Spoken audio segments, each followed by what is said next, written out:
शाहरुख खान रोब हो गया, जेंटलमैन हो गया। शाहरुख खान बहु जेंटलमैन।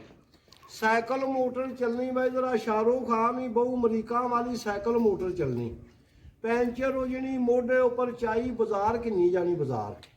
ससू तवीत जादू बा छोड़े पागल कर सटिया बहु ससू तवीत। घर मापिया ने होना बहु जोर करना। छाला मारनिया शाहरुख खान बहु छाला मारनिया। शाहरुख खान ही बेगम नचनी शरीका की घड़ी वाली बांह कड़ी।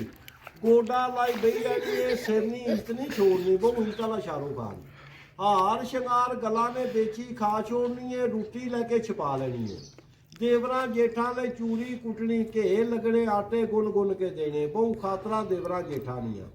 सियापा शाहरुख खान ने भाना सावरिया की जान नू पिटना लिया। गुस्सा चढ़िया ससू की सोटा मारिया जंग भन छोड़ी। नवी नवी शादी हुई सी ते किवें सावरिया ने घर गया। घड़ी वाली बांह कड्ढी शाहरुख खान गया सावरिया ने घर बहु खुशियां दे नाल ते बहु शौकां नाल। सावरे गया बड़ा दिल खुश छाला मार गया। बचिया बही के दस इन्हां नेक बेड़िया ना दुश्मन होवे पापिया ने बच्चियां बंदा दुश्मन किस तरह मरी जाए इंज दुश्मन मर गया। दुआ कर बच्चिया अल्लाह पाक इन्हां बेड़िया पर रहमत करे। अल्लाह बच्चियां दियां जोड़ियां सलामत रखे। अल्लाह दुख मुसीबत परेशानियां दूर करे। पापिया की अल्लाह सेहदा दे।